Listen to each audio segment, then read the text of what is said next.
never imagined myself the kind of person who'd end up house-sitting in a big suburban home, especially one that felt too quiet even during the day. But that November, I needed the break. My apartment's heating had failed again, my hours at work had been cut, and my aunt, who traveled more than she stayed home, offered me a warm bed, stocked pantry, and a little extra cash if I stayed at her place for the weekend. She lived in a neighborhood called Willow Ridge. Wide streets, manicured lawns, security cameras on every front porch. The kind of place where people waved at each other from driveways and bragged about property taxes. My aunt, Annette, gave me the tour when I arrived. She was already packed for her flight. "You'll be fine here," she said, tossing me a spare key. "Nobody ever bothers anyone in this neighborhood. If the doorbell rings after 9, it's probably a package." "Who gets packages that late?" I asked. She shrugged. "Retirees with too much money." By the time she left, the sun had dipped beneath the rows of identical roofs. A storm was brewing, one of those Midwest thunderstorms that rattles picture frames. I made tea, curled up on her leather couch, and tried to pretend I belonged in a house with marble countertops and a foyer big enough to echo. Around 10, rain hammered the windows. The power flickered once, humming like it was thinking about quitting. I double-checked the locks, partly out of habit, partly because big houses have a way of reminding you how small you are inside them. The neighborhood went quiet. No cars, no dogs, not even wind between fences. Just me, the storm, and a house that somehow felt too awake. I didn't know it yet, but something else was awake too, and it knew I was inside. It was a little past midnight when the doorbell rang, not a polite tap or a hesitant knock, the full mechanical chime that echoed through the entire house. I froze on the staircase. No one should have been out in that weather. No one should have even known the house was occupied. I waited, listening. The storm growled against the windows, but nothing else followed. Against my better judgment, I crept toward the front door. My socks slid on the polished hardwood as I approached, keeping the hallway lights off so whoever stood outside couldn't see me clearly. Through the peephole, I saw him. A man, maybe mid-40s, drenched head to toe. Rainwater dripped from his jacket, his hair plastered to his forehead. He shifted anxiously, glancing over his shoulder like someone might be watching him. "Hello?" he called, voice muffled through the door. "I'm sorry to bother you. I left a suitcase inside earlier today. Your aunt said I could come by and get it." Every alarm in my body went off. My aunt was in Arizona. She hadn't had visitors in weeks. "I think you have the wrong house," I said firmly, but loud enough to be heard. "I'm not allowed to open the door." He stepped closer, his face too close to the peephole. No. She told me I could stop by if I needed it. It's right inside, I just need help carrying it out." My stomach tightened. His eyes weren't frantic, they were calculating. "I can call her," I said. The shift was instant. His shoulders stiffened, his jaw tightened. No, don't do that. Just step outside for a second." The hallway felt colder.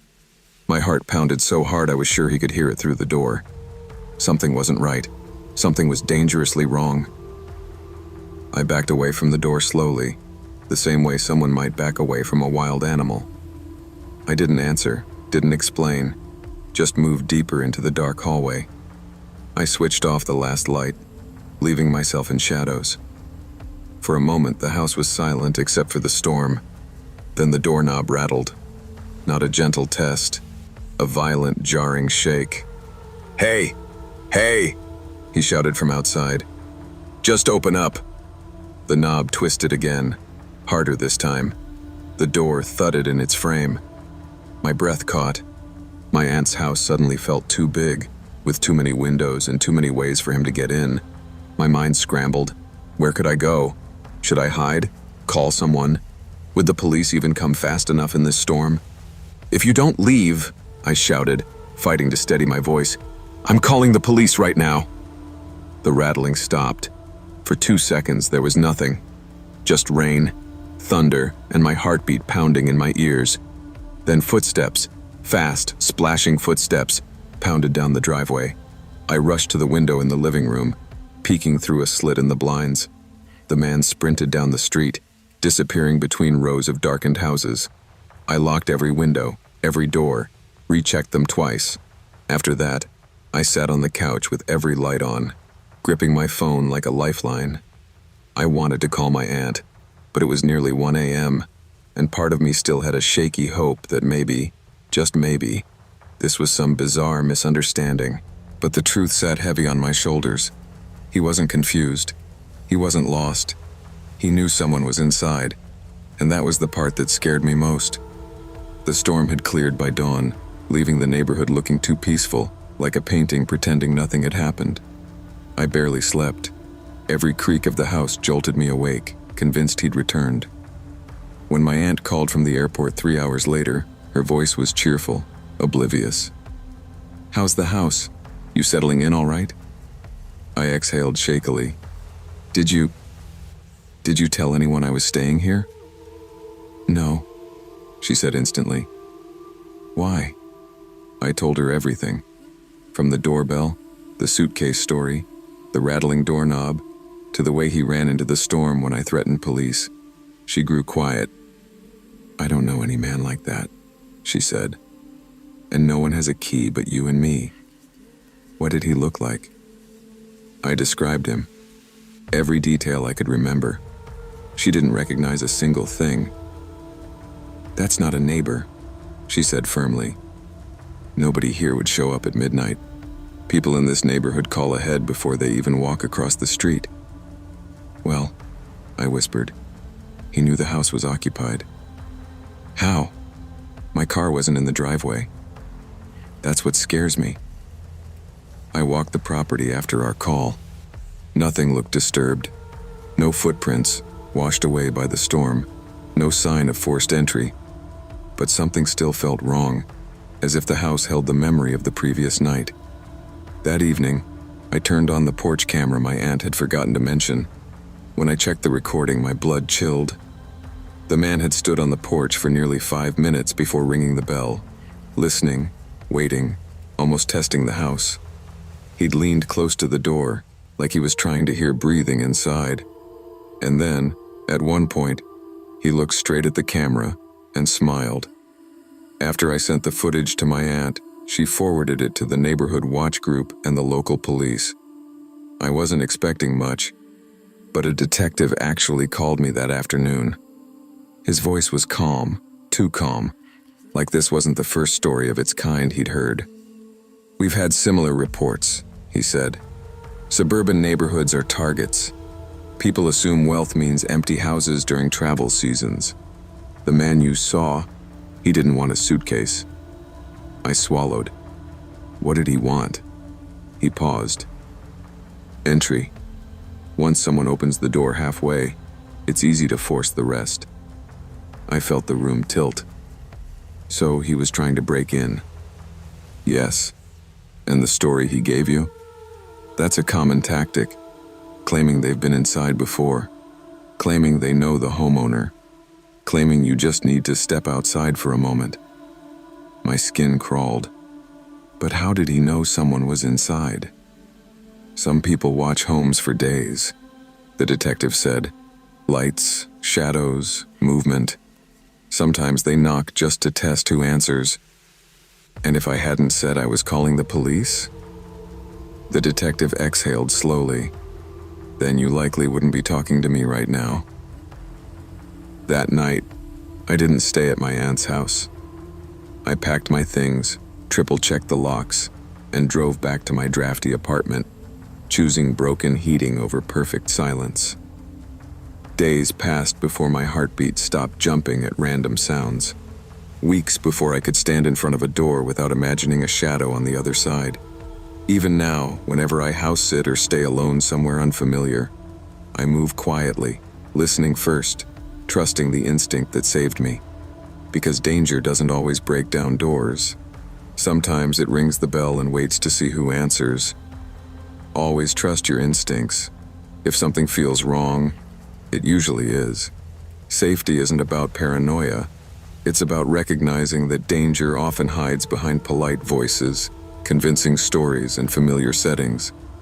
Caution may feel uncomfortable, but ignoring it can cost far more than peace of mind.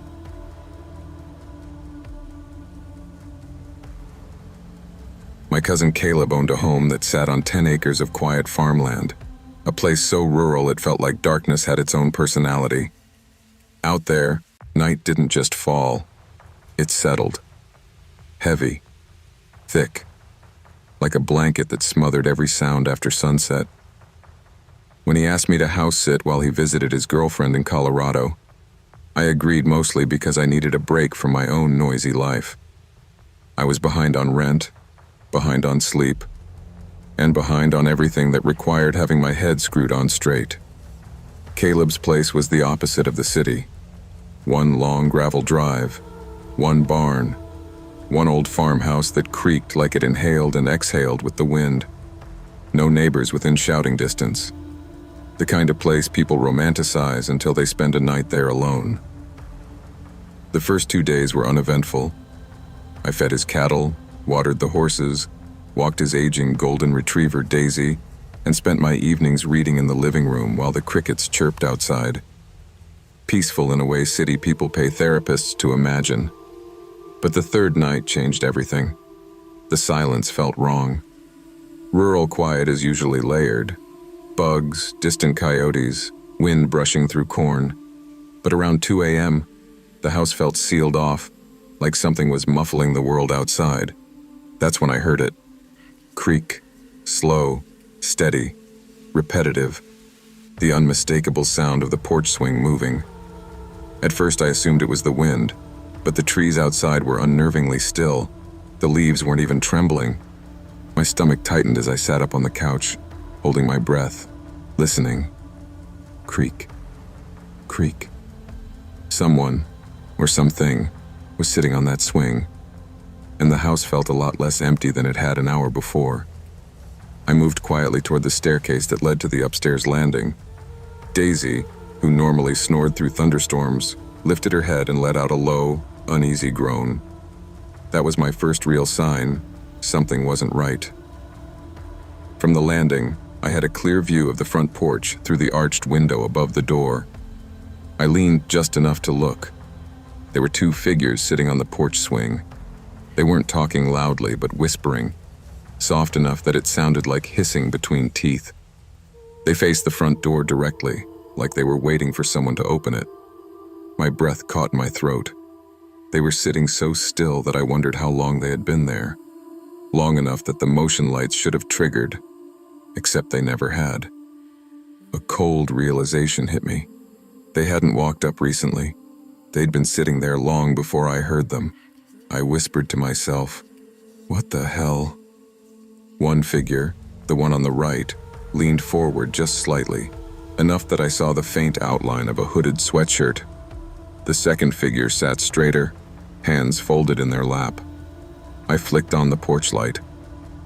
Both figures stopped moving immediately. Then, at the exact same moment, they stood, not startled, calmly, almost choreographed. They stepped off the porch and walked to the edge of the front yard, stopping at the tree line. Their faces were lost in the dark, but their heads were tilted upward, staring straight at the house. They didn't shout. They didn't run. They just watched.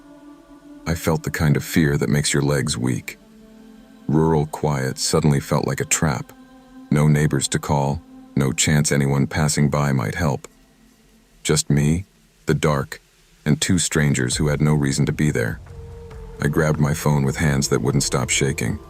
My first instinct was to call Caleb, but I knew he was hours away, probably asleep in some Airbnb cabin. Instead, I took Daisy upstairs with me, locking the front door and double-checking every window on the way. A few minutes passed, maybe 10. My heart never slowed. Then came the sound. Crunch, crunch, crunch. Gravel. The sound didn't come from the driveway. It came from the back of the property, near the barn. Someone was walking across the loose stones behind the house. I grabbed the baseball bat Caleb kept by the door. Daisy let out a deep growl, staring toward the mudroom. The rattle of the mudroom door handle snapped the air like a whip. Someone was trying to get in. I shouted, "I'm calling the police!" The rattling stopped instantly. Silence swallowed the house. Even Daisy froze, listening. After maybe 30 seconds, I heard fast footsteps on dirt, someone running around the side of the house. Then nothing. No more crunching gravel. No more footsteps. Just silence. But something else caught my eye. On the hardwood floor near the basement door, Daisy was staring at a line of faint, dusty footprints leading downward. Prints I knew hadn't been there earlier. My breath went shallow. Whoever was outside might not have been the only one. I backed away, closed the basement door, and shoved a chair under the handle. My body operated on panic autopilot. I didn't just have intruders outside. Someone had already been inside. I barricaded myself in the upstairs bedroom with Daisy pacing nervously beside me. My fingers shook so badly that dialing 911 took 2 attempts. The operator tried to keep me calm, but her voice only highlighted how trapped I really was. "Officers are on their way," she said. "Do you have a safe room you can stay in?" "I'm in the upstairs bedroom," I whispered. "I think someone was inside earlier." "Do not go downstairs. Do not investigate anything. Stay where you are." Her instructions were obvious, but hearing them aloud made my situation feel real in a way that punched me in the chest. Minutes crawled by. Every sound felt like a threat. The settling house, Daisy's breathing, even the wind finally picking up outside. At one point, footsteps echoed faintly on the porch again.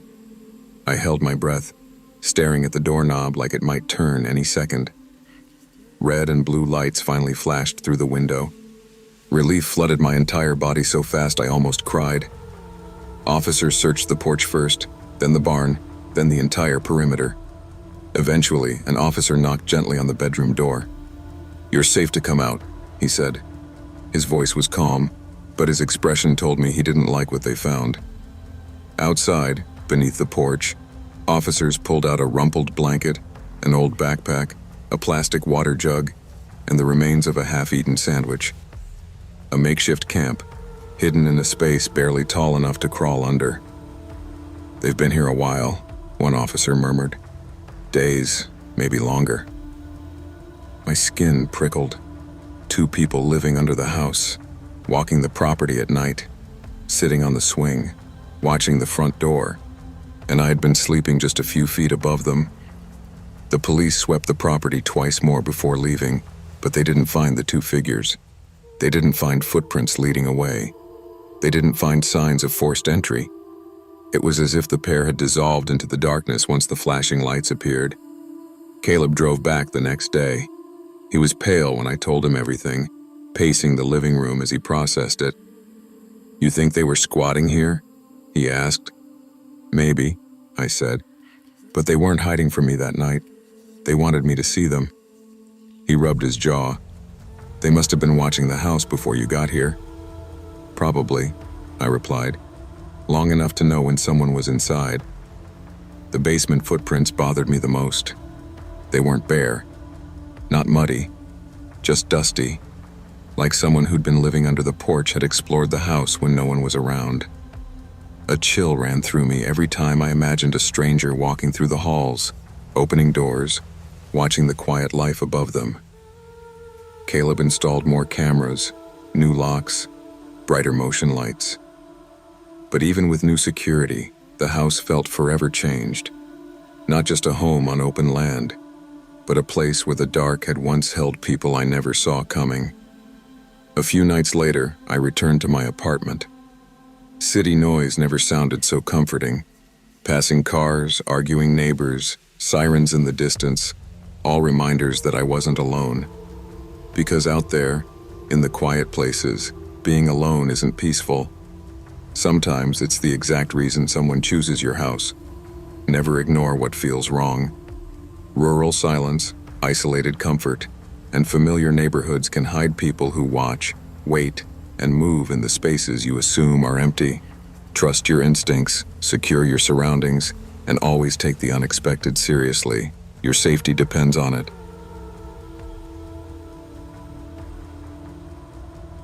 I never planned on house sitting in the middle of nowhere, but when my coworker Haley asked if I could watch her place for a long weekend, she made it sound harmless. Just a small farmhouse, 2 cats, and some plants that needed watering. I'd been craving quiet anyway, so I said yes before thinking it through. I didn't realize quiet meant complete isolation. Her closest neighbor lived a mile down the road, and the closest store was nearly 20 minutes away. The house itself was old but charming. Wide porch, tin roof, long driveway that cut through open pasture. In daylight, the place felt peaceful. Once the sun went down, though, the darkness wrapped around the property like a heavy blanket. Out there, night didn't have streetlights or passing headlights, just blackness. A storm rolled in on my first night. Not a gentle rain, but a violent, unforgiving downpour that shook the windows and made the house groan. Lightning split the sky again and again, until finally the power snapped off with a loud click. The whole house vanished into black. Only my car's headlights remained, tiny islands of light cutting through the darkness outside. I left them on intentionally, thinking they might make me feel safer. Instead, they looked like 2 glowing eyes staring nervously into the storm. I tried to sleep in the living room, flashlight in hand, the cats curled up beside me, but the storm kept yanking me awake. I told myself it was just the weather making the house feel unfamiliar. By 3 in the morning, I'd given up on resting and sat listening to the wind howl outside. I wasn't scared yet, just uncomfortable, unsettled in the way only rural dark can make you feel. That changed the moment I heard the crunch of gravel in the driveway. One slow step at a time. Someone was out there. At first, I thought the storm was playing tricks on my ears, but the sound kept coming. Steady, deliberate crunching that didn't match the rhythm of the rain. The driveway wasn't close. It ran a good 40 yards from the road to the house, so anyone walking it would take time to reach the top. I froze near the living room window, afraid to move, gripping my dim flashlight like a weapon that wouldn't help me at all. The cats perked up, staring toward the same direction. Animals know things. We always say that as a joke, but that night, I believed it. Lightning flashed, illuminating the long gravel path. A man was walking up the driveway. Drenched, head down, shoulders slumped forward as if carrying invisible weight. He didn't run from the rain or shield his eyes from the wind. He just walked, slow and steady, straight toward the house. I dropped below the window instantly, heart beating so hard it felt like it was shaking the floor. "What the hell?" I whispered to myself, afraid to breathe too loudly. I waited for him to knock on the door, but he didn't. Instead, he walked past the porch, straight toward my parked car. He stopped behind it, placed both hands on the trunk, and started pushing. He pushed like his life depended on it. His face twisted, not angry, not confused, but blank, like he wasn't fully awake. He leaned his entire weight forward, boots digging into the gravel, body straining against metal. The car didn't move an inch. I stayed crouched, watching through the window frame.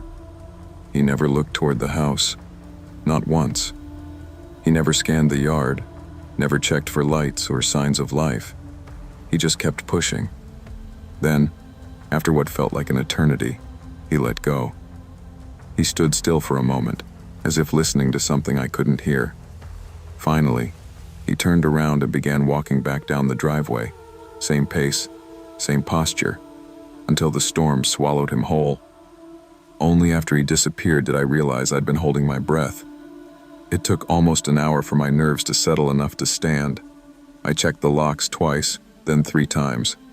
The cats hid under the couch, refusing to come out.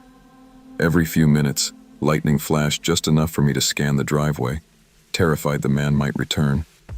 But he didn't. I didn't sleep the rest of the night. I kept the flashlight on, gripping it so tightly my hand cramped, ready to swing it at anything that got too close.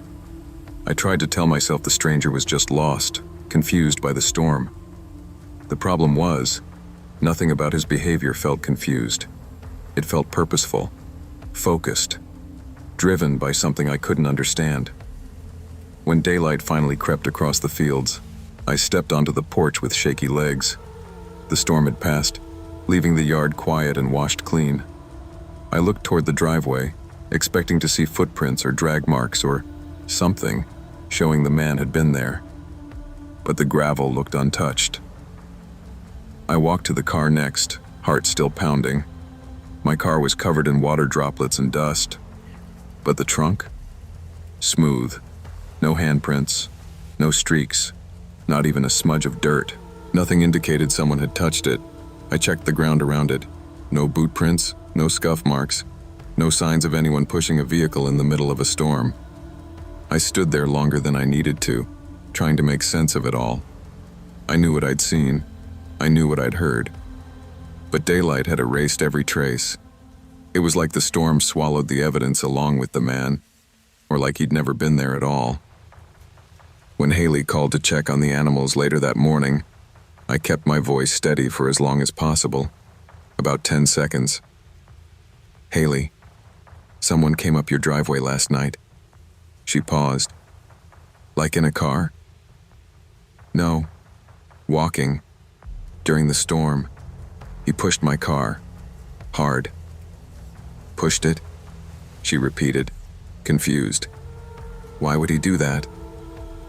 "I have no idea. And when he was done, he just walked back toward the road. He didn't say anything. He didn't look around. He just came and went like it was planned." She sighed, and for a second I thought she was going to laugh. "Look," she said gently, "storms disorient people out here. We get hikers, hunters, travelers. Sometimes they get lost, especially at night. But no one ever comes up my driveway. You're the first person to even mention something like that." "I checked this morning," I said. "No footprints, no handprints, nothing." "Yeah, the ground floods quickly," she said. "Storms erase a lot. Don't overthink it." But her voice lacked conviction. And when she added, "I mean, usually people follow the main road, not private property," I heard the doubt creeping in. She wasn't trying to reassure me anymore. She was trying to reassure herself. That night, I sat in the living room again, porch light on, watching the driveway like it owed me answers. But the truth was simple. Whoever that man was, why he pushed my car, where he went afterward, none of it made sense. And I couldn't shake the feeling he hadn't been lost at all. He came up the driveway for a reason. He pushed the car for a reason. And the reason had nothing to do with needing help. I stayed the remainder of the weekend because pride wouldn't let me bail early.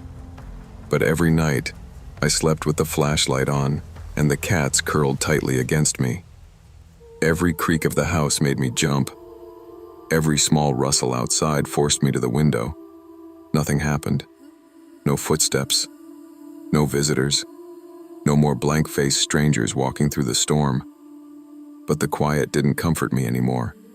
It felt loaded, like silence was hiding something I couldn't see. When Haley finally returned, she listened to the full story again, this time without interrupting. She paced her kitchen, arms crossed, eyes fixed on the floor. "I've lived here 8 years," she finally said. "I've never had someone walk up that driveway, not once." "Then why now?"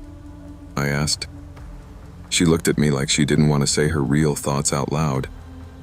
"Some people out here wander," she finally murmured.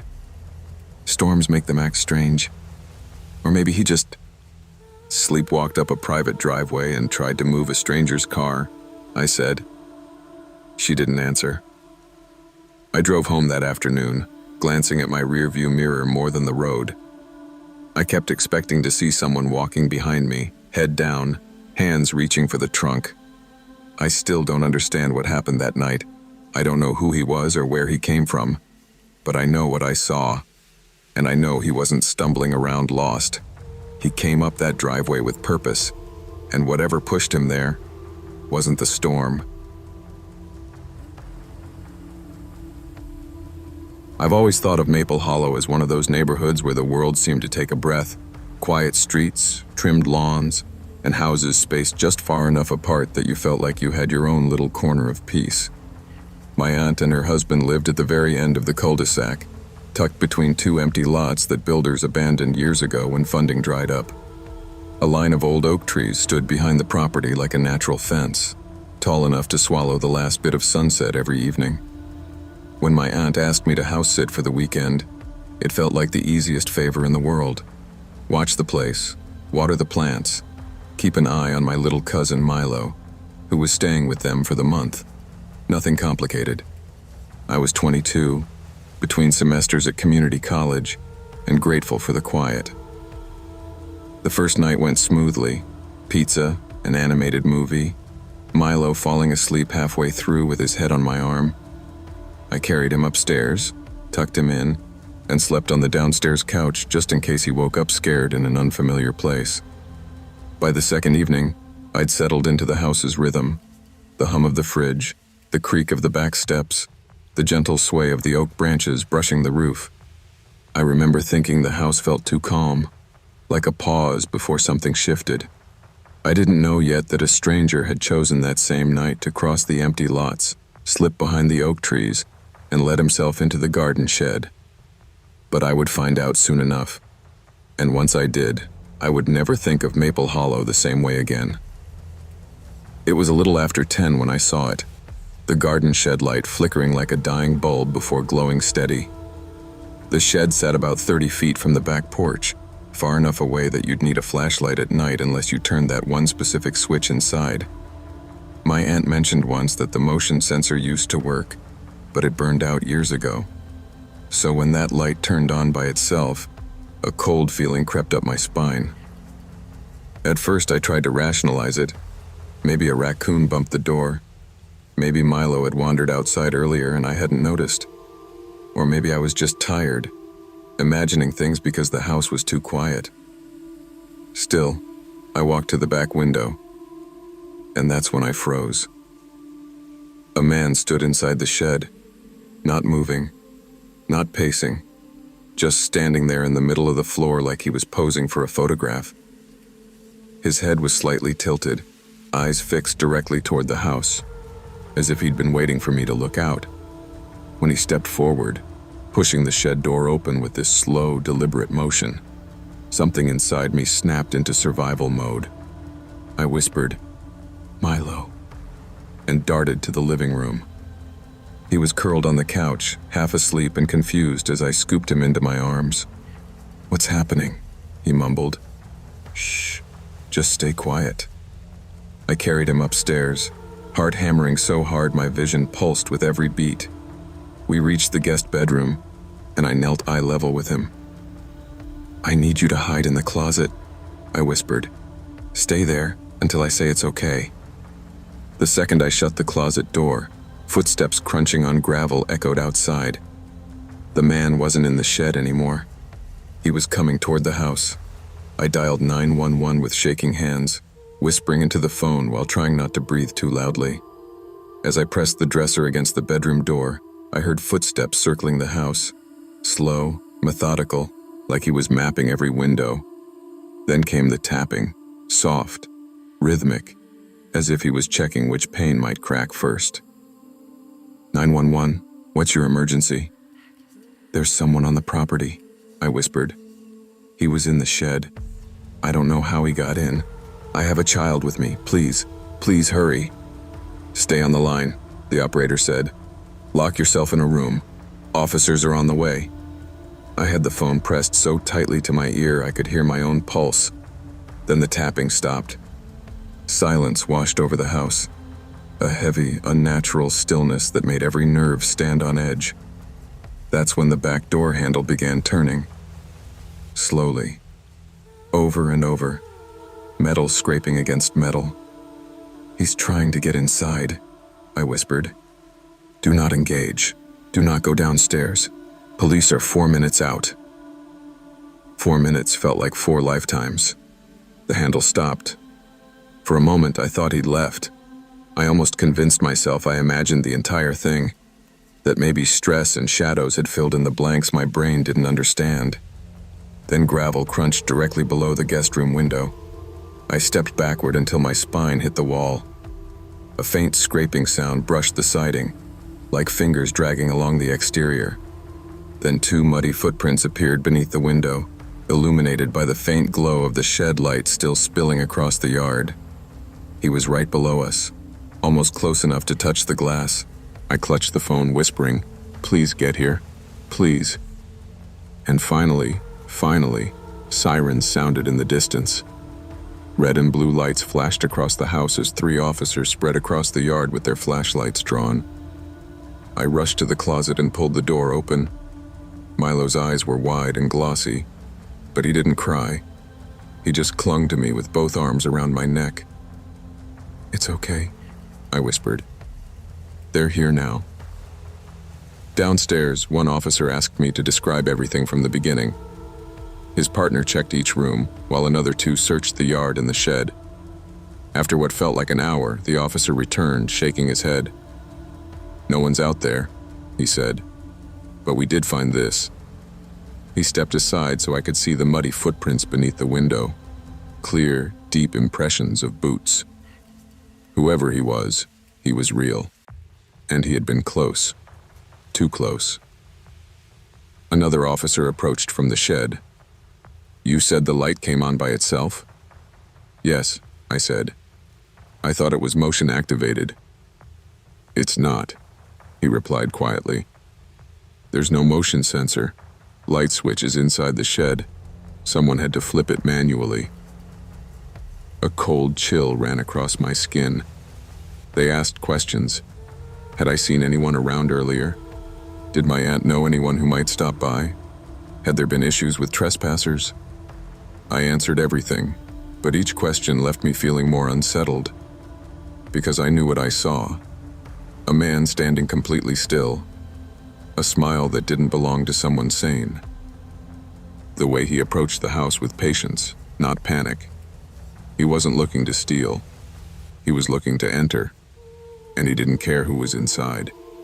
When the officers finished their sweep, they suggested I stay somewhere else for the night. "I can take you to my aunt's friend's place," one of them offered. "Just until morning." I didn't argue. I packed fast, grabbed Milo, and left the house with the lights still on behind us. The shed light was the last thing I saw before we drove away. My aunt and her husband returned the next morning. They were expecting to hear stories about pizza nights and cartoons, not a stranger pacing the property in the dark. My aunt kept touching her chest like she was trying to steady her heart. My uncle walked around the yard twice before coming back in, saying only, "We'll put up cameras." Today. Police followed up 2 days later. No leads, no suspects, no reports of anyone matching the description. It was almost worse than if they'd found someone, because not knowing meant he could come back. That night, I lay awake replaying the image of him in the shed, the stillness, the deliberate smile, the quiet confidence of someone who didn't rush because he felt like he had all the time in the world. I kept thinking about the tapping on the windows, the hand twisting the doorknob, the footprints under the guest window, and I wondered, what would have happened if I'd waited 10 more seconds before grabbing Milo? What if I hadn't looked out the window at all? What if the police had taken 5 minutes instead of 4?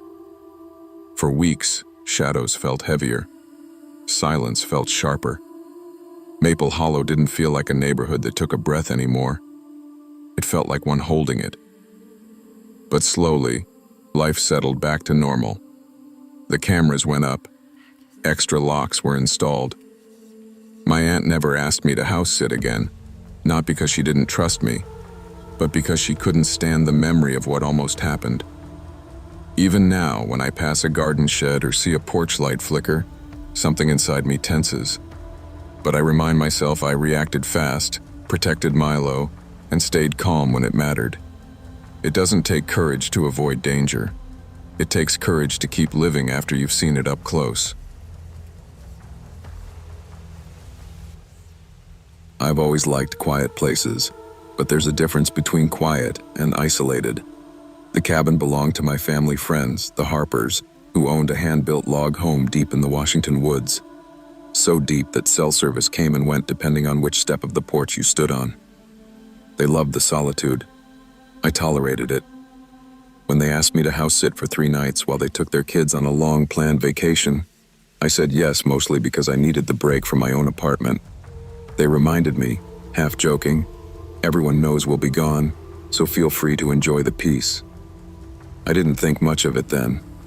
The cabin itself had 2 floors and a long wraparound deck the Harpers were proud of.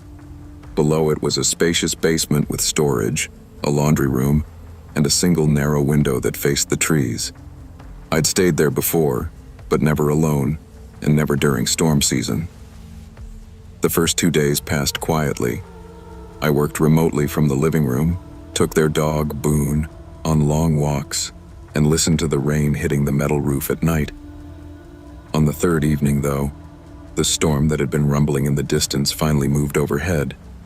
Lightning flashed behind the pines, thunder rolled like shifting boulders, and Boone stuck close to my leg, trembling. I didn't know then that the storm wasn't the only thing that had arrived. Around 8 p.m., Boone whined at the back door, insisting on going outside despite the downpour. I grabbed a flashlight, trudged through the mud with him, and came back soaked to the skin. As I shook out my jacket in the entryway, something caught my eye, a faint draft brushing my ankle. The basement door was cracked. I hadn't opened it. I headed downstairs with the flashlight beam wobbling across the steps. The basement was dim and smelled of wet concrete, but everything looked the same as earlier, except for one thing. The small window facing the woods was slightly open, pushed inward by maybe 2 inches. I stared at it, trying to imagine the wind having enough force to lift the latch. It didn't make sense. The storm was blowing from the opposite direction. Still, I convinced myself nature could be unpredictable. I locked the window, double-checked it, then headed back upstairs. That's when I heard the footsteps. Not the soft skittering sound of Boone's paws, but slow, deliberate steps, moving from one end of the upstairs hallway to the other. My breath caught in my throat. "Boone?" I called quietly. He appeared beside my leg immediately, meaning whoever was walking upstairs wasn't him. I froze on the basement stairs, heart thudding violently. Someone was in the house, and whoever it was, they were comfortable enough to walk right where they knew I could hear them. When I reached the main level, the house felt wrong, lit in places I hadn't lit, rearranged in ways too subtle to notice at first glance. The guest room lamp glowed through the crack of the half-open door. The closet in the master bedroom stood ajar, though I never touched it. Every instinct told me not to open anything, not to call out again. Boone pressed close to me, ears pinned back, tail tucked tight. Dogs know things we don't. I moved into the hallway slowly, trying to listen past the storm beating the roof. At first I heard nothing. Then, soft movement, a brush of fabric, a shift of weight. And then, through the gap beneath the guest door, a shadow passed. A human shadow. My entire body went cold, like every drop of blood froze in place. I stepped back quietly, clutching Boone's collar with one hand, while I texted the Harpers with the other. "Me. Is anyone supposed to be here? I think someone's in the house." Harper. "No. Grab Boone and leave right now. Don't go upstairs again." I didn't hesitate. I didn't even breathe. I turned toward the front door, moving fast without breaking into a run. Boone stayed glued to my leg, trembling. But the moment my hand touched the doorknob, a sudden pounding erupted from behind me. Heavy, frantic footsteps barreling down the staircase. Someone was running, and it wasn't toward me. It was away. The intruder sprinted past the kitchen and crashed through the back exit so violently that the screen door bounced off the wall and slammed again. Boone barked wildly as I yanked the front door open, dragged him outside, and vaulted off the porch steps. I didn't stop until I reached the gravel driveway, about 40 yards from the house. Only then did I dare look back. The back door hung open, swinging in the storm wind. Rain whipped sideways across the deck. But whoever had fled was already swallowed by the forest. No movement, no silhouette, just the trembling trees. I called 911 with hands shaking so badly I dropped the phone once. Deputies arrived 20 minutes later, long enough for fear to settle into something colder. Anger, maybe, or disbelief. They searched the basement, the bedrooms, every corner of the property. Nothing. No broken windows, no forced doors, no signs of struggle aside from muddy boot prints near the back deck. One deputy said, "He probably thought the place was empty. You scared him off." I didn't feel proud of that. I felt sick. When the homeowners finally got back in touch, their voices were tight, apologetic, and tinged with something like guilt. "We told a lot of people we'd be gone," Mr. Harper admitted. "Maybe too many. Small community, lots of acquaintances. Someone might have wanted to take advantage of an empty house." The idea that the intruder might have been someone they knew made my skin crawl. When the deputies left, the house felt colder than before, emptier somehow, despite the lights blazing in every room. I grabbed my things, packed fast, and drove away down the single-lane road with Boone curled beside me in the passenger seat, still trembling. I didn't sleep that night. Every creak of the motel walls made my heart jump. Every shift in Boone's breathing made me sit up straight. I kept replaying the scene. The half-open closets, the glowing lamps, the shadow gliding beneath the door. Someone had been inside long enough to make themselves comfortable. Someone who thought the house would be empty. Someone who didn't run until they heard me leaving. The Harpers later told me the police never found a suspect, though a few neighbors recalled seeing unfamiliar vehicles on the forest road earlier that week. Nothing conclusive, nothing useful. But even months later, I catch myself double-checking locks I just closed, looking twice at windows I know I shut tight. The woods don't feel peaceful anymore. They feel watchful. And whenever a house seems too quiet, I remind myself that silence isn't always safety. Sometimes it's warning you to listen harder. Never assume you're alone just because you're supposed to be. Trust your instincts. Protect your safety first. And remember that danger often comes from the places and people you least expect. I've never been great at saying no, especially when someone asks for help with something that sounds straightforward. So when my coworker, Tessa, mentioned she needed someone to house sit for a weekend at her family's old farmhouse, I agreed before thinking it through. She said the place was quiet, peaceful, and maybe a little too far from civilization, but nothing that would cause trouble. I figured it would be a chance for me to unplug, get away from the office buzz, and maybe catch up on a little sleep. The drive out there was long, weaving through back roads and forested turns that swallowed cell service. By the time I found her driveway, an unmarked gravel path the GPS insisted did not exist. I was already feeling the weight of just how isolated the house really was. Tessa had left the porch lights on timers, the kind that shift between warm and dim every few hours, so you never feel like the house is empty, she had said with a laugh. The farmhouse was charming in the way older homes are: creaky floors, heavy doors, and that faint smell of old pine boards soaking up decades of weather. Storm clouds had been rolling in all afternoon, and as night came, heavy rain settled over the fields like a thick curtain. I spent the first night reading on the couch with the dog, Willow, curled at my feet.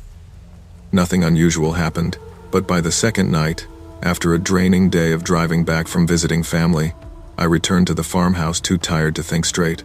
That exhaustion, I would later realize, made everything that followed feel unreal, like drifting into a nightmare I wasn't fully awake for. I fell asleep on the living room couch with the storm hammering the windows. Around 2 a.m, a sharp metallic clanking jerked me awake. It was the kind of sound that doesn't blend into rain, a deliberate, steady noise, like someone trying to pry something open. At first, I thought maybe a branch or a loose shutter was being thrown around by the wind, but the sound came in short, rhythmic bursts. Clank, pause, clank, pause. I whispered, "Willow," expecting her to bark, but she wasn't even in the room. That was strange. She'd barely left my side since I arrived. I got up, shuffled toward the window, and nudged the curtain aside just enough to see out into the yard. The shed sat behind the house, a squat little structure with peeling white paint and a sagging roof. And behind it, half hidden by the shadows, stood a man. His back was hunched as he worked at something in front of him. A padlock? A door? I couldn't tell. The only light was a dim flood lamp the owners kept on the far corner of the house, and every time the rain came down harder, the man's shape blurred like a smear on a wet canvas. But what unsettled me most wasn't the fact that he was there. It was what wasn't. No car, no bicycle, no lantern or flashlight. Nothing that suggested he had arrived with any purpose other than simply appearing out of the dark woods. He eventually stepped back from the shed and wandered slowly toward the tree line, disappearing as though the woods had swallowed him whole. I told myself over and over that he was just a lost hiker, someone confused by the storm. But the part of me that stayed awake long after I lay back down knew better. The storm felt worse by the time I drifted into a restless half-sleep again. Maybe an hour passed, it could have been less. Suddenly, a sharp, deliberate tapping hit the big front window. Not the random scatter of rain, not branches. Tap, tap, tap. Slow, purposeful. I sat up immediately, pulse thundering in my ears. I didn't want to look. Every instinct begged me not to. But fear mixed with disbelief pushed me toward the curtains as though I needed proof of what I already knew. I pulled the curtain back an inch. The man stood directly in front of the window, his face inches from the glass. Rain streamed down his cheeks, making his expression warp and ripple. But his eyes, they were fixed on the room like he was checking inventory. No curiosity, no panic at being seen, just blank evaluation. He lifted one hand and tapped the glass again with 2 fingers. Tap, tap. That's when I saw the object in his other hand, long, metallic, catching the low light from the hallway. Maybe a crowbar, maybe something worse. I whispered, "Nope. Not staying for this." Grabbed the house keys and snatched my bag from the floor. Willow bolted after me. Before I could reach the door, the man moved toward it, slowly, testing the handle with a casual twist, like he was checking whether the house happened to be unlocked for him. The knob rattled. My breath vanished. Without thinking, I sprinted to my car, Willow scrambling across the seats as soon as I opened the door. I turned the ignition with shaking hands. As the headlights lit up the porch, the man turned toward me slowly, calmly, still holding that metal object in his hand. No anger, no surprise, just that same empty stare. I didn't let the car fully stop before I sped down the long gravel driveway. Rain splashed across the windshield so hard I could barely see the road, but adrenaline shot through me like a second heartbeat. Every few seconds, I checked the rearview mirror. The man wasn't following. He wasn't running after me. He just watched. His stillness scared me more than if he'd chased us. When I finally got cell service again, I pulled over at a gas station miles down the highway and called Tessa. My voice cracked halfway through explaining, and she cut me off with, "You saw someone out there?" Her reaction wasn't relieved disbelief, it was horror. "Nobody lives near that property," she said. "Nobody hikes that land. Nobody should have been within a mile of the house, especially not in a storm." She urged me to call the sheriff's office, which I did. An officer agreed to meet me back at the house once the weather cleared enough for patrol to reach the area. Going back felt like a bad idea, but I didn't want to leave the place open if the man was still there. When we arrived, the house was silent, the windows dark, the shed untouched.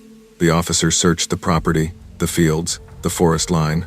No footprints they'd already washed away, no signs of forced entry, nothing missing, no tracks on the long driveway.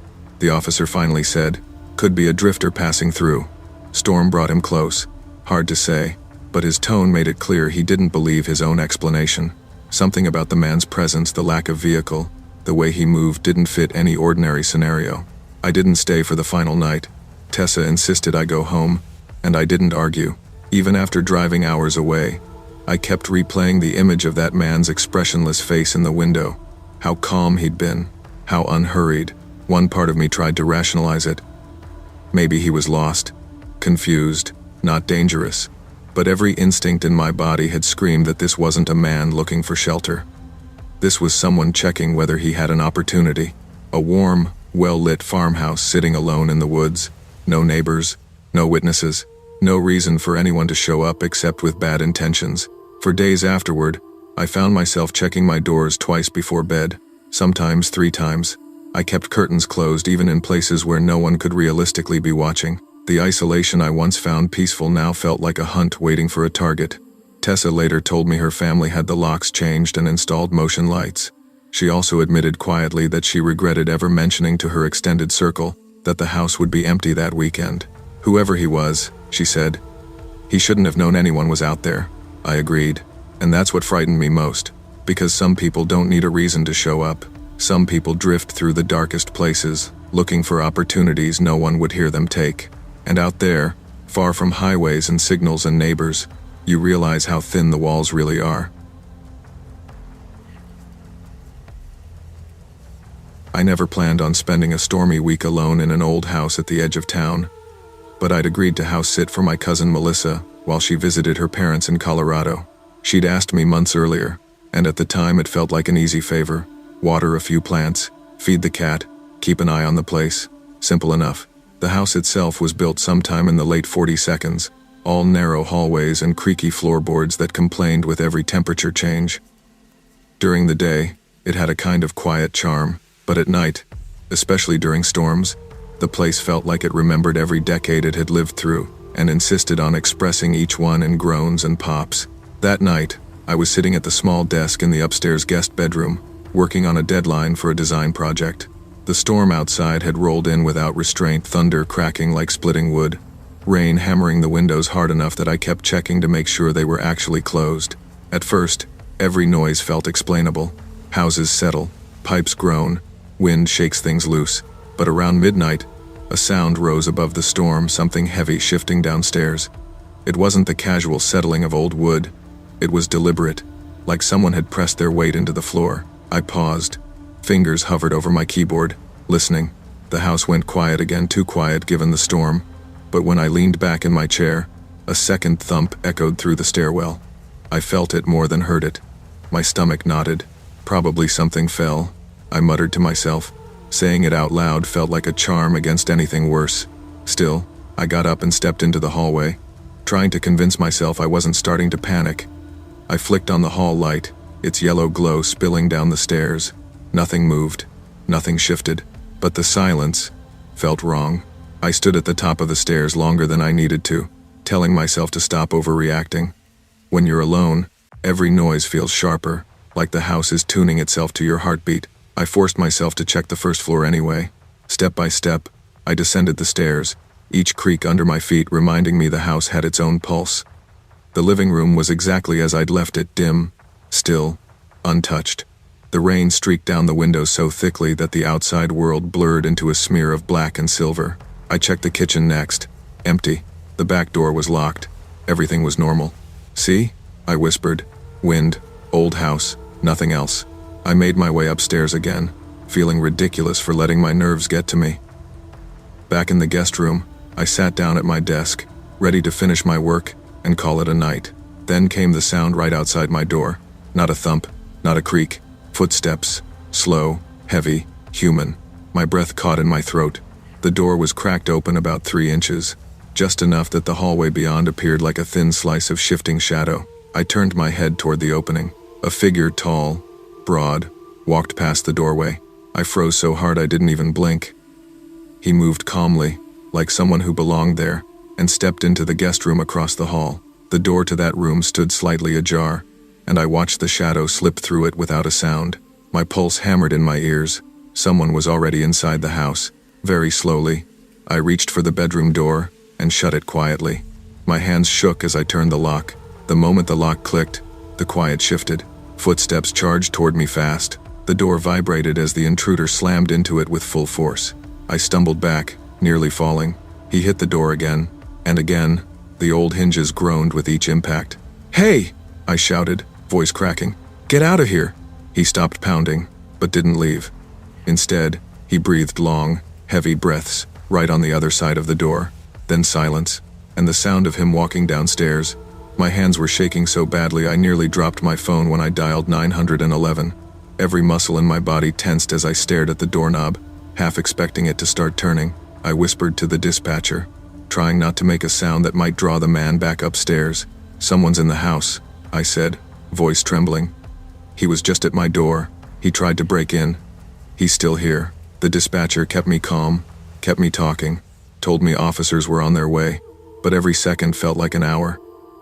The storm outside raged on, lightning flashing through the edges of the curtains, thunder rolling so violently it shook the windows. For a moment, I thought maybe the intruder had left.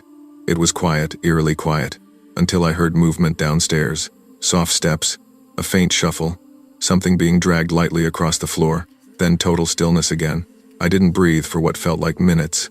I kept the phone pressed to my ear, listening as the dispatcher repeated, "Stay with me. Officers are almost there." The first hint of relief came when red and blue lights flickered faintly against the storm-soaked window. A patrol car pulled into the driveway, headlights slicing across the living room below. I heard the officers shouting commands from outside. Then, a burst of frantic footsteps, not toward the front door, but deeper into the house. One of the officers yelled again. A door downstairs slammed open, loud, violent, echoing through the walls. Then the unmistakable sound of someone sprinting across wet grass. The officers barreled inside moments later. I unlocked the bedroom door only when they called my name. All of us stood frozen as we heard the intruder tearing through the backyard, crashing into bushes, then disappearing into the dark storm. "He didn't leave earlier," one officer said, shaking his head. "He hid somewhere inside until we got here." That thought chilled me more than anything else had. The officers searched the house room by room while I stayed in the hallway, hugging my arms around myself. My body was still thrumming with adrenaline. Every noise made me jump, a shifting beam, a loose hinge, a drip of water from a window frame. "We're going to check everywhere," the older officer told me. "Intruders like this, they usually pick houses that look empty." He probably thought the place was vacant for the week. I swallowed hard. Melissa had posted about her vacation on social media. It wouldn't have taken much for someone to put it together. The officers checked closets, behind furniture, under beds. The strange part wasn't what they found, it was what they didn't. No bag, no weapon, no sign he'd broken in through a window or door. "You're saying he was probably in here before I came back for the night?" I asked. "Could have been," the younger officer said. "Maybe hours, maybe longer." That thought crawled under my skin like ice. The officers eventually found the most likely entry point, a basement window latch that had rusted loose. It didn't even look like it had been forced, as if it had been waiting for someone bold enough to push it open. When they checked the basement, they found muddy footprints leading behind an old shelf unit. It had just enough space for someone to stand quietly in the dark. He must have heard me come home, heard me moving upstairs, waited for the right moment when he thought the house was empty enough to explore, or worse, waited to see who I was. By the time the officers finished, the intruder was long gone. The storm outside was breaking apart, leaving the night soaked and oddly quiet. "You shouldn't stay here tonight," the older officer said. "You've been through enough." He didn't have to convince me. Melissa came home early the next morning after I called her with the police sitting beside me. She was shaken, apologizing over and over, even though none of it was her fault. The officers stayed until she arrived, walking us through everything again, explaining how break-ins like this were often crimes of opportunity. But what stuck with me most was something one officer said quietly while the others weren't listening. "You locked that bedroom door at exactly the right moment," he told me. "If you hadn't heard him, if you'd stayed focused on your work for another minute or two, we might be having a different conversation." It wasn't meant to scare me, but it did, because deep down, I already knew it was true. For days afterward, I kept replaying the moment I saw the shadow pass the door. The way the intruder moved, calm, steady, almost like he knew the house better than I did. The pounding, the breathing, the silence, and the realization that he hadn't left when he slammed that door. He'd stayed, listening, waiting. I learned later that a string of homes in that area had been targeted by the same man, someone who watched houses for patterns, who waited for owners to leave town, who slipped inside hours before doing anything. He'd never expected anyone to be awake upstairs at midnight, or that I'd locked the door before he could try to open it. Even now, years later, thunderstorms still make me pause. That night taught me that danger isn't always dramatic or obvious. Sometimes it waits in the quiet, behind an open door, in the shadow you almost convince yourself you imagined. And sometimes, the thing you fear most isn't the intruder running through the night. It's what he was doing before you even realized he was there.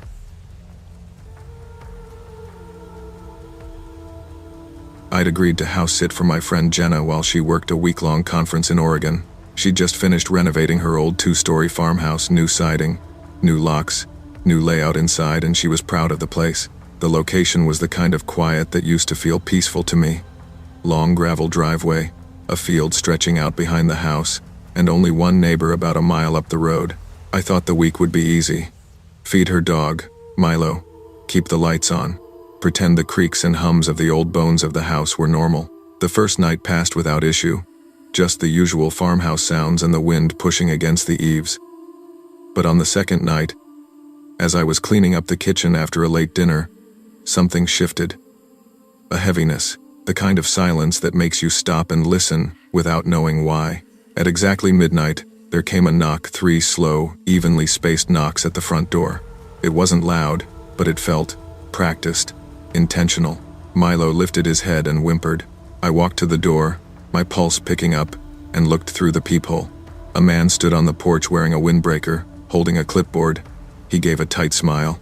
Evening, he said. I'm with the township. We've had some reports of a sewer issue out this way doing emergency inspections. His tone was rehearsed, too smooth. Something in me tightened as I asked, which house made the report? He hesitated long enough that the answer already felt wrong. The stranger cleared his throat, his eyes flicking to the side before he replied, several in this area. My stomach dropped. There times was, times no, area, not out here. I kept the door partially closed. We don't have sewer issues, I said. You should check with the township office in the morning. He took a half step forward, as if expecting me to open the door wider. These things can't wait. Good night, I said, shutting and locking the door firmly. I hadn't even taken my hand off the deadbolt before the next knock came, this time from the side door. 3 knocks again. Slow, calculated. Milo growled and backed up the stairs. I felt a cold wave roll through my chest. The side door wasn't visible from the front porch. He shouldn't have been able to move that quickly unless he already knew the layout. I didn't go near that door. Instead, I turned off the kitchen light and backed toward the living room. Another knock, this one against a window on the opposite side of the house. My breath caught. He was circling, testing entry points, mapping the place. I grabbed my phone and called Jenna. When she answered, half asleep, I whispered, "Who did you tell about your remodel?" "No one," she whispered back. "And no one knows the new layout. What's going on?" I told her everything. She went dead silent. "Get upstairs," she said urgently. Now, I hurried up the stairs with Milo pressed against my legs, his entire body trembling. The farmhouse seemed to breathe around us, timbers settling, old beams groaning, but my ears filtered out everything except the possibility of footsteps. I reached the upstairs hallway and whispered to Milo, "It's okay, buddy. We're fine. We're fine." I didn't believe it, and neither did he. I called 911 with shaky hands, trying to keep my voice low. The dispatcher told me to stay where I was and keep the bedroom door locked until officers arrived. I ducked into the guest room, locked the door, and sat with my back against it. The house went quiet again, so quiet I could hear Milo's heartbeat against my arm. Then asterisk asterisk, the back door clicked, asterisk asterisk. It wasn't slammed. It wasn't kicked. It sounded like someone easing it open just enough to slip inside. My whole body went numb. "Milo," I whispered. No noise. Soft footsteps moved across the downstairs hardwood. Slow, searching, like someone exploring a home they felt comfortable in. Floorboards creaked under deliberate weight. A drawer opened. Something brushed against the wall. I covered my mouth with both hands.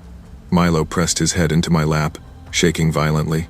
The footsteps eventually faded toward the back of the house, but they didn't go outside. They were still in here somewhere, waiting, listening. Red and blue lights finally splashed across the bedroom wall. An officer shouted from outside, and Milo let out a soft whine of relief. I stayed frozen another few seconds, afraid the intruder would bolt toward the stairs, but the house remained still. "Police," someone called.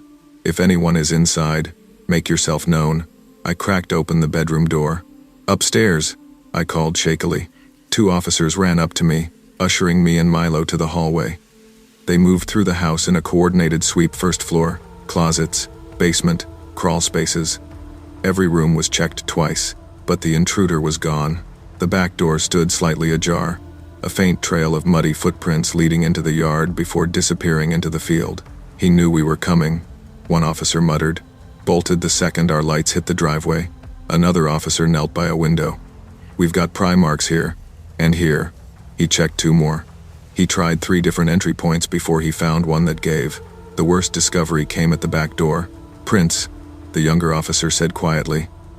"Inside the lock." He made it partway in before the call was even made. I felt my knees weaken.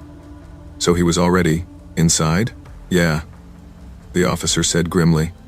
"And from the look of things, he's been posing as an inspector for weeks, picking isolated homes." My skin crawled. "He wasn't checking sewer lines," I said. "No," the officer replied. "He was checking who was alone." Jenna came home early the next morning, still in her conference clothes, hair unbrushed, face pale from worry. She hugged me like she thought I might disappear if she let go. Officers walked us through everything again, assuring us that patrol units would keep an eye on the road for the next few nights. After they left, Jenna and I stood in the quiet kitchen, staring at the back door as if expecting another slow knock.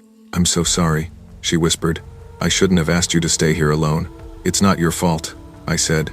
"Anybody would have opened the door a little, but he knew the layout," she said. "He knew the remodel. How is that even possible?"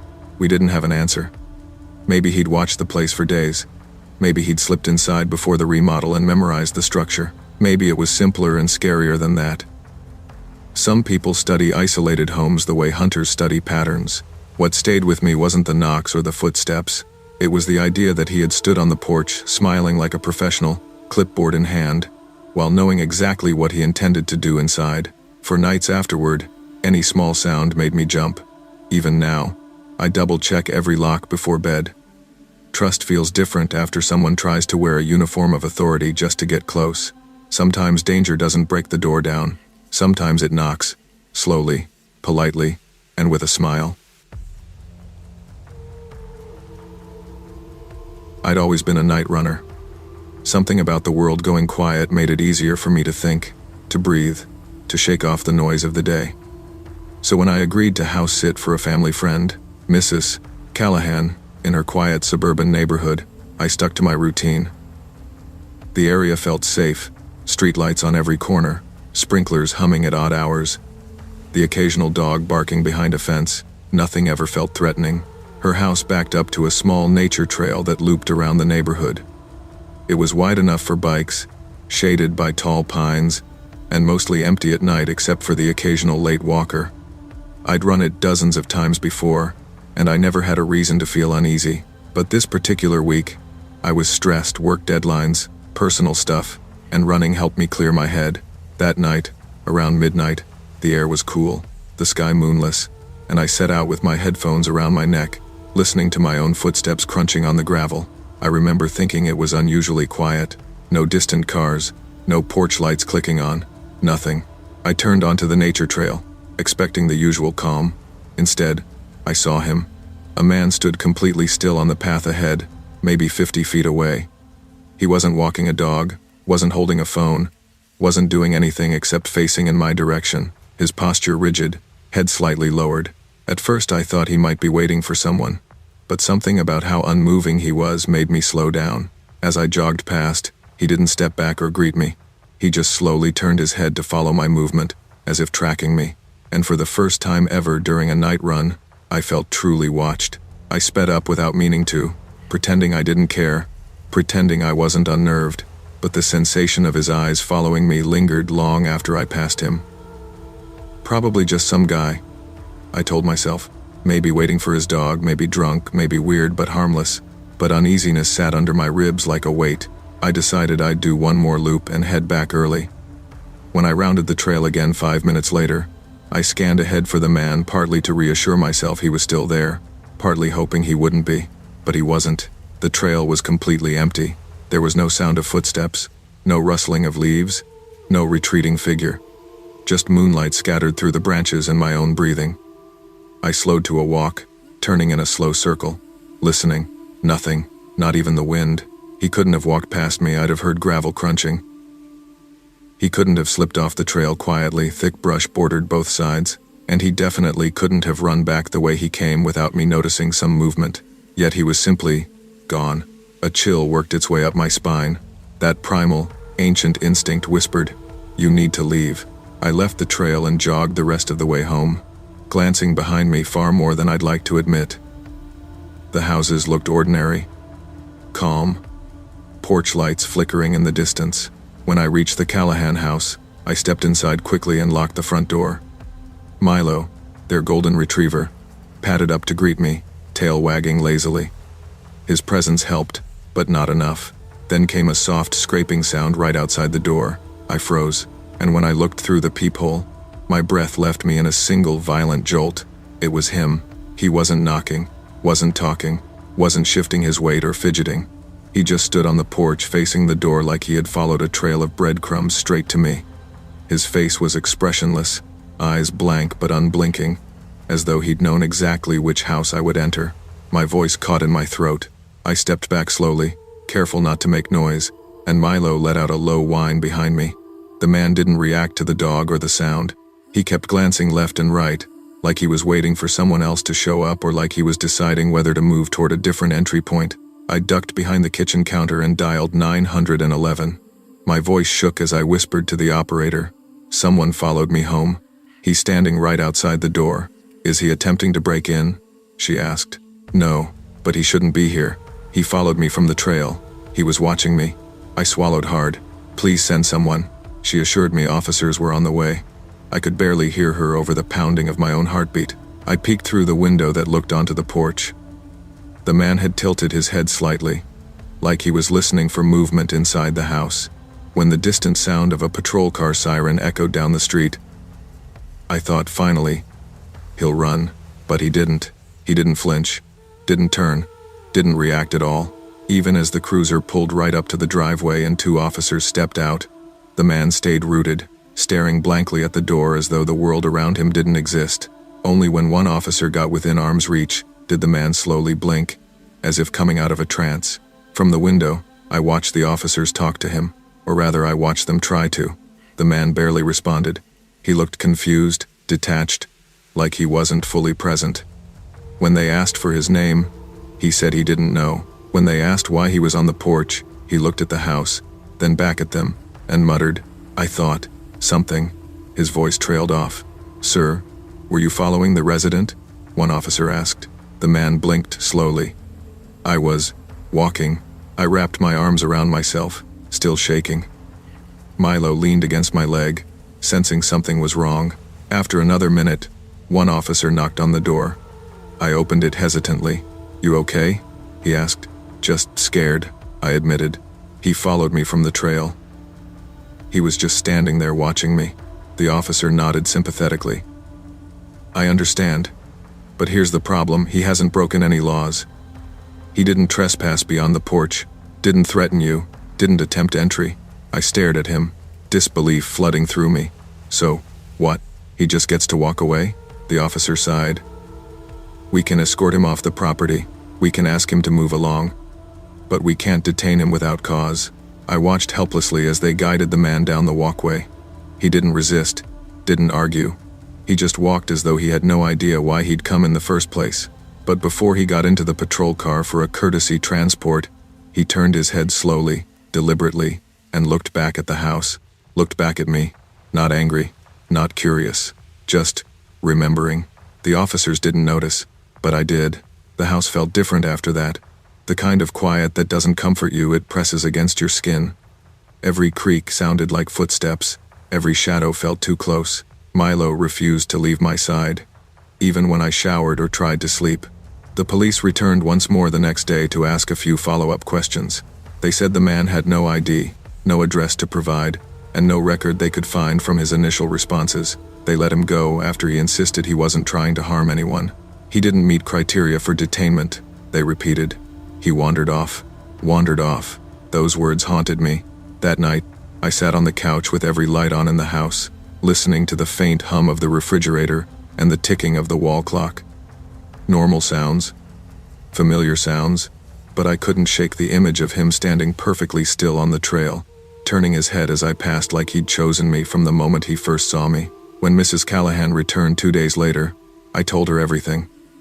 She hugged me tightly and apologized for something that wasn't her fault. I left her house grateful to be going back to my apartment, where at least the noises were familiar. But even now, months later, I don't run at night anymore. I don't use that trail. I don't ignore my instincts, because sometimes danger doesn't chase you loudly. Sometimes it follows quietly, patiently waiting for the moment you stop paying attention.